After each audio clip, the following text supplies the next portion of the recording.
Yoha! My name's Jared, and this is JQ's Reviews.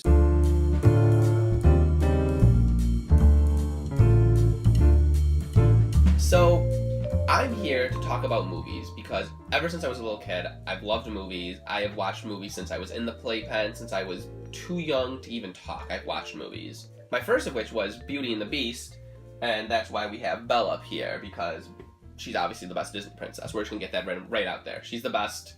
Everyone else can go home, especially Elsa.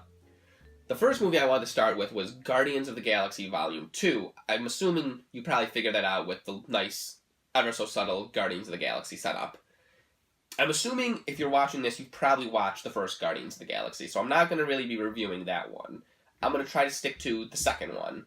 I've seen the second one now 3 times, and I've liked it more and more every time I've seen it.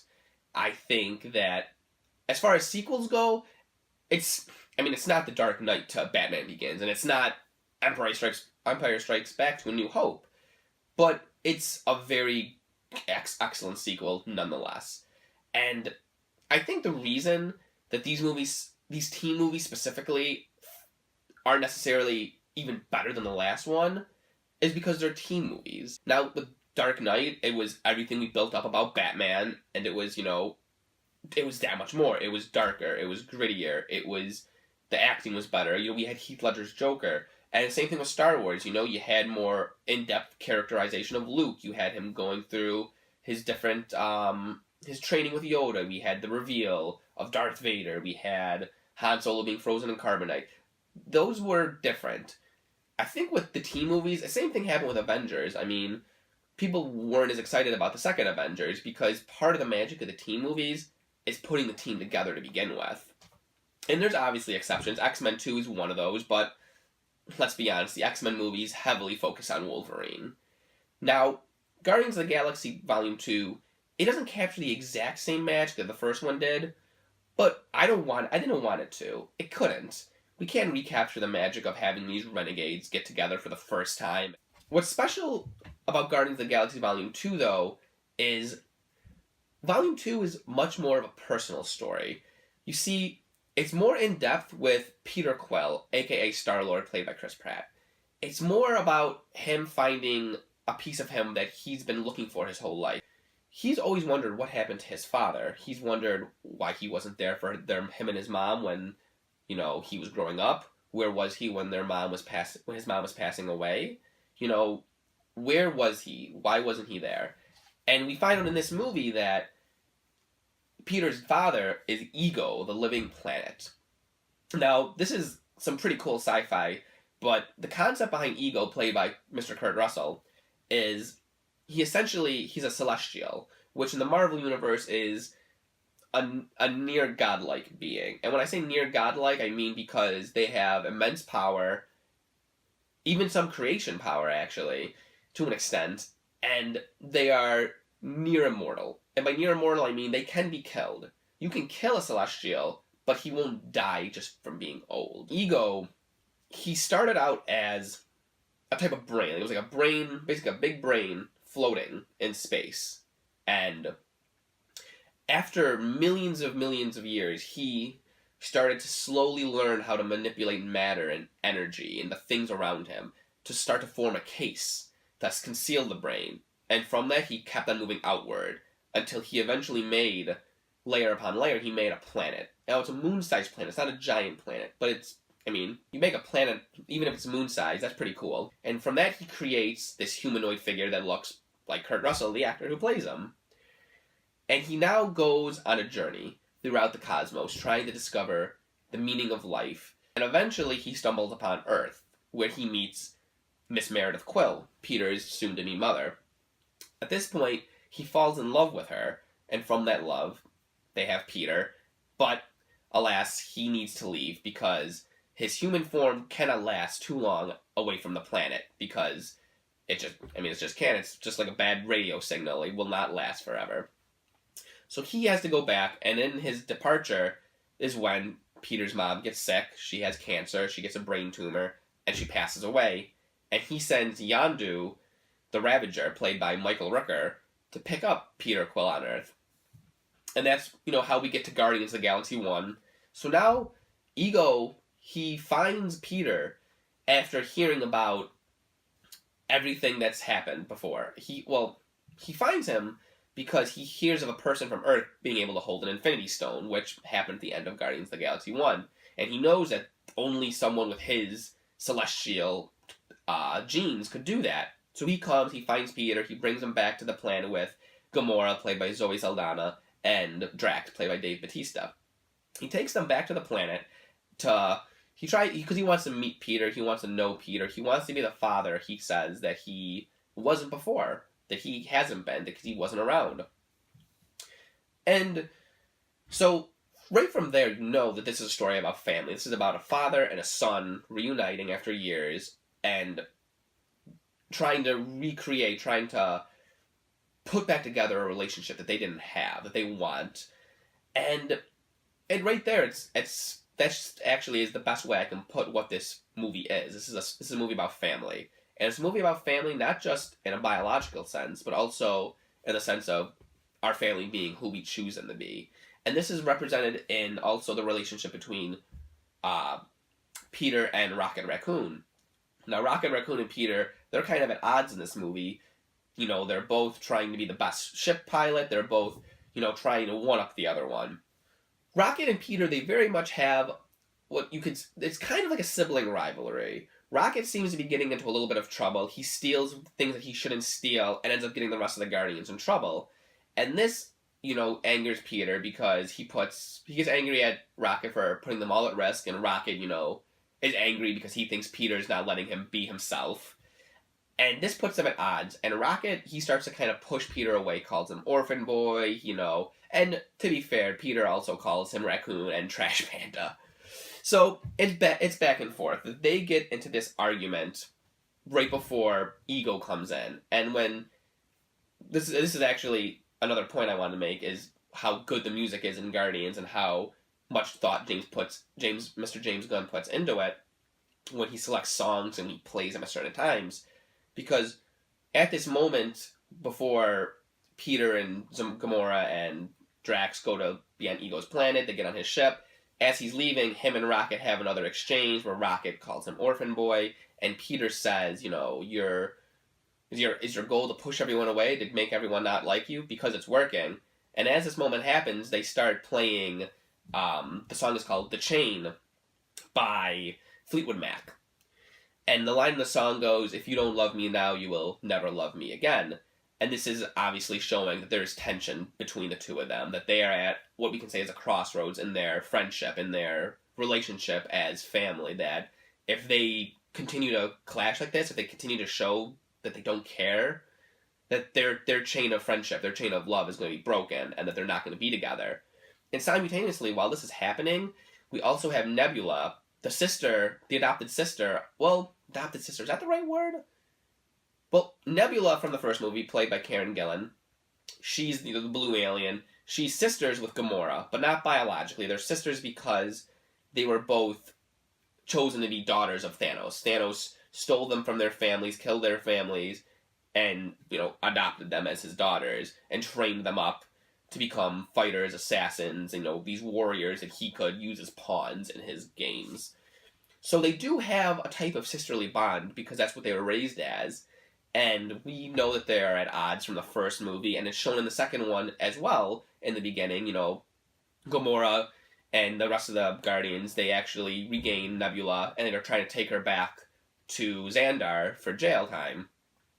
They're trying to take her back to Xandar to face punishment for her crimes, and Gamora makes the comment that Nebula is only worth the bounty on her head, and that she hates her. And in this moment it's funny that I'm talking about Rocket and Peter as brothers, because it's the same situation for Nebula and Gamora, is that they are like sisters. And at this moment that they're playing the song "The Chain" by Fleetwood Mac, you see Nebula in the ship, being held hostage or being prisoner, and she looks sad in that moment when she sees Gamora leaving with them. There's this tension. And there's this hatred that Nebula has for Gamora, which I'll talk about in a little bit. And it's just, at the end of the day, it's just very sad. Now we have Peter and Rocket as brotherly figures. We have Gamora and Nebula almost as sisters, and we have Ego the Living Planet as Peter's biological father. Now, if I'm really trying to make these, the whole family aspect, then I'm going to kind of say that obviously Groot is the baby, because he's Baby Groot, who is... Baby Groot is one of the best parts of this movie. That was one of the best ideas they could have ever had, was to make him a baby. It's just awesome. He's hilarious, he's cute, and he just adds this very different feel to the movie. Drax is the weird uncle, I think. I don't know, but Drax is just kind of... He's a weird uncle. That's definitely what he is. He is the Uncle Fester. So back on the home world of Ego, we find Gamora and, Peter. They've come into some conflict together. Gamora doesn't feel right about the plan. She doesn't feel right about Ego. And Peter's super excited to meet his father finally. He's excited, says, why do you want to take this away from me? I finally found my family. And to that, Gamora says, I thought you already had. I thought we were family. I thought we were what you were looking for. And, she gets upset and she leaves for a little bit. And during that scene, when she leaves, she goes off on her own, and Nebula ends up tracking them down. She has left the Ravager. She comes. They have a big fight scene where Nebula's ship, flies into the cavern. She gets stuck. The ship's about to explode. Gamora rescues her, takes her out of the ship, and in this moment, you think everything's gonna be fine, but Nebula, she goes after Gamora more. They keep on fighting, and to the point where Nebula has Gamora by the throat and a knife, and she's ready to kill her, but stops and tells her, I won, I bested you in combat. Because we find out for a little bit earlier that the reason Nebula has so many cybernetic enhancements, whether it be the fact that her arms and her limbs can click back together when they're broken, and she has, the metal around her eye, and she kind of has that weird voice too. We find out that when her and Gamora were younger, Thanos, he would pit them against each other to fight. And while they fought, and they would have to fight in combat, and whoever lost, Thanos would replace part of them with machine. And Gamora, being the better fighter, she won every single time. So every single time she lost, Nebula had something taken away from her. She describes that her brain was taken out of her skull, her eyes out of her head. And that's, that's some horrible stuff. To think that this character, this person, Nebula, she's been put through so much pain and torture.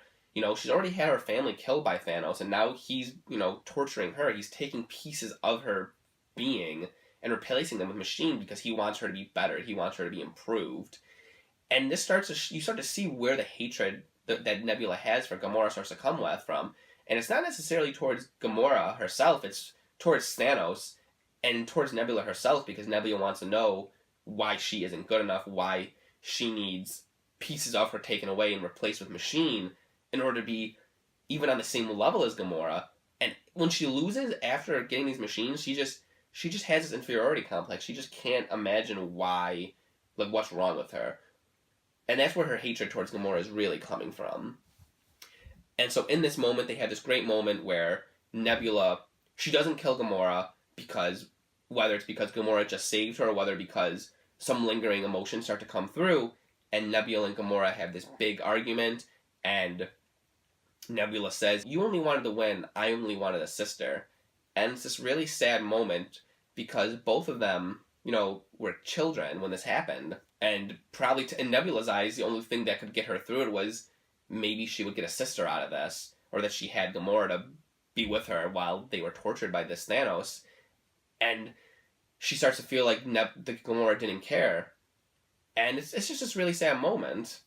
We learn that his main plan, Ego's plan, is that he's been traveling to all the planets throughout the cosmos and implanting this type of plant-type item that has a little bit of his energy in it, his essence. And he wants to activate all these so that they engulf each world. Each one of these plants on each world will engulf each planet so that they will all be Ego. Because Ego explains that the point of life is to grow, to expand, to inhabit. And that's what he was doing from the beginning. He started out as a brain, and he became a planet, and then he wants to become everything. He wants to become the universe. So that's where he is, but that he doesn't have enough power himself to do this. And for that, he needs the power of another Celestial, meaning Peter, which is why he was siring all these different offspring with these different aliens. And Peter is the first one to, to be able to have this energy, to be able to utilize it. And, Peter at this point gets confused because he's, Ego told Peter that, told Peter, I loved your mother. She was my river lily. Ego said, I couldn't bear to step foot on a planet where she wasn't living, because I loved her so much. And then we learn probably the biggest twist is that Ego himself is the one who planted the tumor inside of Meredith Quill's brain. And he's the reason that she died. And Ego tries to justify this by being, he's the sailor from the song. He needs to go back to the sea. And if Meredith would have been alive, he would have left. He would have abandoned his entire plan to be with her. As they're arriving to Ego's planet, we get a big argument between them where Yondu explains that Rocket is just like him. He is just like Yondu because they both have this rough exterior. They both show a lot of anger, a lot of contempt. The reason they both do this is because they are both empty on the inside. Rocket, as he wasn't supposed to be the way he is. He was a normal animal. He was captured. He was experimented on. He was given, cybernetic enhancements. And he was, like he explains in the first movie, he was ripped apart and put back together over and over and over again. And this amount of hatred, this amount of pure disregard for him as a being, really left him with a lot of emptiness on the inside. And Yondu, we find out, was left with a lot of emptiness because as a child, his parents sold him into slavery, and that he was a slave for years and years until the other Ravagers like Starhawk, found him and got him out of slavery. So we learn that they're both very similar, that they have this emptiness inside them because they find it hard to process love, and so they push it away when it comes close to them. Basically, we have this final confrontation where it looks like the Guardians are going to lose. Ego is using the planet to engulf them, whether it's sand, the rocks, and they're starting to, encase each Guardian, and he's also doing it to Peter. So as Peter, he seems helpless. He can't really do much because the only piece, when he tried to utilize the light from inside Ego's planet, he could only make a ball. And he thought as hard as he could, as he told Yondu. He tells Yondu about a moment earlier. And as Yondu is being encased, he tells Peter, I don't use my brain to make the arrow fly when I whistle. I don't use my brain. I use my, and as he's engulfed, we can assume he says heart. And in this really awesome moment, we have Peter close his eyes, and he starts to remember, different moments throughout his life, being a child on Earth with his mother, listening to the Walkman and the music that she, left for him, the music that she loved and wanted to share with him. We see a flashback to him as a child and Yondu teaching him how to shoot a gun. We see him flying with Rocket and Baby Groot. We see him laughing with Drax, dancing with Gamora, and he's able to utilize and take control of the light from inside of Ego's planet fully and completely, vastly more powerful than when he just could control a ball. And, he's able to fight with Ego. He's able to, fight him to a standstill, basically, and Baby Groot's able to take the bomb to the middle, as we see in the trailer, where he can't remember what button to press when Rocket's explaining it to him. Most of the Guardians have to try to escape the planet, get onto the ship to get off, because it's about to explode. We have Peter holding off Ego as Baby Groot puts the bomb in and distract it, and then Baby Groot gets out, and he still has to distract Ego until the bomb goes off and destroys him. As Rocket and Baby Groot are together, they're trying to get away. They find Yondu, and Yondu says, "I'm staying here to help Peter, to help Star-Lord." And Rocket kind of gets upset and's like, "No, I'm not leaving you behind. I don't want to leave you behind." And Yondu says, I've done a lot of bad things in my life, and I need to do this. You need to let me do this one good thing. You need to let me do something right with my life. So Rocket gives him the last of his, he has these little devices that can encase you so that you can breathe in space, one, and then he has a jetpack. And he gives them both to Yondu, and he says, "These are my last ones." And, Rocket tries to find the words to say to Yondu as they're about to depart. And then Baby Groot, in classic Groot format, goes, "I am Groot." And to that, Yondu, asks, "What does that mean?" And Rocket says, "Welcome to the frickin' Guardians of the Galaxy," only he didn't use frickin'. And as they fly away, says, "We gotta work on your language." Peter holds off Ego until the planet is ready to explode. And in this moment, Ego asks, tells him, if I die, if this planet is destroyed, if the light goes out, you'll be mortal, you'll be just like them. And Peter says, what's wrong with that? As they're about to get to space, Yondu puts the last pack that, puts this encases you so that you can breathe in space.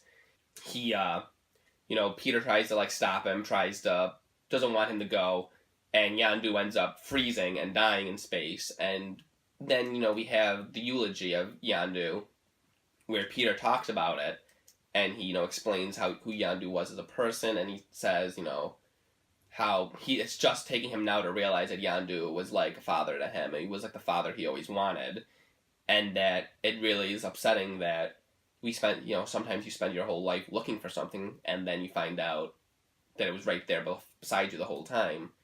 And that's, like I said earlier in this review, that this is a movie about family, and that it's about who our parents are, what it means to be family.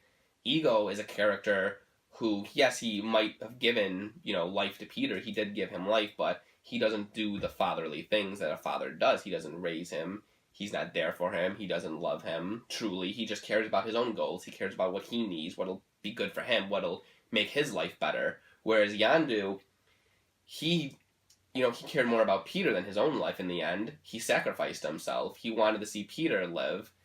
And in this way, the movie's really a redemption story for Yondu. He really steals the show. We find out that his whole life, ever since he abducted Peter and didn't take him to Ego, once he learned what was happening, he stopped taking the children. But we learn that this is almost like his whole life since Peter has been a redemption story. Being a father is Yondu's redemption story, and he truly fulfills that when he sacrifices himself and he puts Peter's life ahead of his own, unlike Ego would. It's a very emotional, it's a very sad ending. I actually did tear up at the ending of this movie, and to my little brother laughing at me. It's very sad, and as, they cremate Yondu, and it's a very colorful cremation. And as, the funeral happens, Peter plays a song, Father and Son by Cat Stevens, which is a song about, obviously, a father and a son. And it's once again, it's just emotional. It's really hitting you right in your heart. And which is one of the things that these Guardians of the Galaxy movies do so well, is these movies are so action-packed, and they are so funny throughout, and they have such goofy moments that it just throws you off guard when they have those emotional gut punches. And it works extremely well. It works extremely well for both movies. So, at this point, though, we get a bunch of other spaceships, 99 to be exact, arrive at this funeral, and it's the rest of the Ravagers come to give Yondu the fireworks, and Rocket he sent word to them to tell them what they did, and they show all the Ravagers, say, that they'll see Yondu in the stars one day, and Sylvester Stallone's character says, he didn't let us down, after all this, he didn't let us down. And it's just so sad. I gotta hold myself back from tearing up right now. It's just, I love redemption stories. I love stories about characters that do bad, that do wrong things, and that they can find some way to make it right, to be a good person, to be better. With, Peter's eulogy, he kind of ties the whole story together with, talking about what family really means, that sometimes they're right there beside you, you can choose your family to an extent. And when he says his line about sometimes the thing you're looking for your whole life is right there in front of you the whole time, that resonates also with Nebula and Gamora. Because, Nebula goes to leave and Gamora apologizes to her and says, when I beat you back then, I wasn't doing it because I wanted you to get hurt. I didn't do that because I wanted to be better, because I had to win. I did that because I was afraid of what would happen to me. And she apologizes to Nebula. And it's just also another sad and tender moment, because Nebula kind of is trying to brush her off, and Gamora grabs her arm, and Nebula turns around to, punch her with anger and hatred, and Gamora hugs her and gives her a hug, and, says that she's sorry and that she wants to be sisters. So yeah, this movie, it's about family, it's about love, it's about coming together, and it's really shown well because of Ego. And I will say because Ego he is the biological father that doesn't care, that he's not loving like Yondu is, how Yondu cared about Peter. He's all about the brain. He's represented by a brain at his core. His soul is a brain, and that's why he, he kills Peter's mother because he only can think like with a brain. He can only think about his plan, his goal. He has to do steps A, B, and C to get there. Whereas with Peter, he thinks with his heart, much like Yandu. He thinks about his family. He thinks about his friends. He thinks about the love between them, and that's what enables him to take control of the energy of the planet earlier. Ego says that it would have taken Peter millions of years to use his brain to be able to harness that energy. With using the power of his heart, he's able to harness it almost immediately. And that's just the biggest part to say about this movie, is that, it's not always right to use your brain. And sometimes it's the best option to use your heart because it does make the most sense and it is more powerful sometimes than just your brain. And I think that's one of the reasons these Guardians of the Galaxy movies are so great, is because they, like I said, they nail everything. Action, humor, color, special effects, and just this overall warm feeling. And you leave these movies feeling good. And the music is always spectacular. Like I said, James Gunn is a master at that. In conclusion, I think Guardians of the Galaxy Volume 2 is an awesome addition to the Marvel Cinematic Universe. It is a great sequel. I absolutely cannot wait for the third movie and to see where else we get with this universe, what else more we get. And I think it's going to be great. I think this is probably going to be the best comic book trilogy. Well, it's a little unfair to compare them to the Dark Knight trilogy because those are a lot different of movies, but I do think this will probably be up there. This will probably be the best trilogy. And I also can't wait to see the Guardians in next year in Avengers Infinity War. And to that, I really do hope they have a very big role, especially Nebula and Gamora. I think Nebula and Gamora really have to be front and center for this movie because the connection between them and Thanos is big, it's major, and they have to be right up there. If not providing a lot of screen time, giving the final blows to him. And also, I would love to see Nebula and Loki have some sort of big team up interaction in the Infinity War, being the the siblings that seem the sibling rivalry is really deep with these characters, and they hate their sibling, and I would love to see that played out a little bit more. Well, I take that back. I don't think Nebula hates Gamora anymore. It's a long road to recovery, but it's there. I want to say thank you very much for listening to this review. It means a lot to me. I don't know how many of you there are out there. If you have any feedback, if you think I didn't explain something well, if you think I could do a little better in some other categories, if you think, just give me any kind of feedback you have. Let me know whatever you think would help the review better, would make it more entertaining. And yeah, if you have any kind of other requests, if you want me to review a movie, then maybe let me know. Even if it's an older movie, maybe I could go back and look it up and watch it, give you some sort of review. This is very much a work in progress. I'm not sure exactly how the format's always going to be, if I'm going to change it up. Hopefully, I feel like this one might have flowed a little bit off, but I want to work on that. I want to get it flowing better. I don't know if I'll ever do like a grade scale, like, if I want to give the movie an A or 5 stars or whatever. This one gets 2 thumbs up from me though. But really quickly, before you go, I actually want to talk to you about something real quick. So, Rocket Raccoon is in this movie. He's a big, major part of it. Rocket's creator, his name is Bill Mantlo. Back in, I believe it was 1992, he was in a rollerblading accident, and it was a hit and run. The person who hit him never actually was caught, but he's been in intensive care ever since. He's under the care of his brother Mike. He's been taking care of him, and he believes he's bedridden. He can't leave the bed. It's not good, obviously, and it's been this way for a long time, ever since 1992. That's about 25 years. It's really nice because Disney and Marvel have, helped out, I know, in some ways, and they actually got him private screenings of both Guardians of the Galaxies when they've come out, because it's got to be awesome, obviously, to have a character that you created on the big screen like that for millions upon millions of people to see and love and just enjoy. And it just be, if you can donate any kind of money to help with his, his treatments, his care, that would be great. But even if you can't, I think it would be great if you could even send, a letter or thanking him for his contribution to comic books, to creating Rocket Raccoon. Even pictures you could draw of Rocket would probably be really greatly appreciated.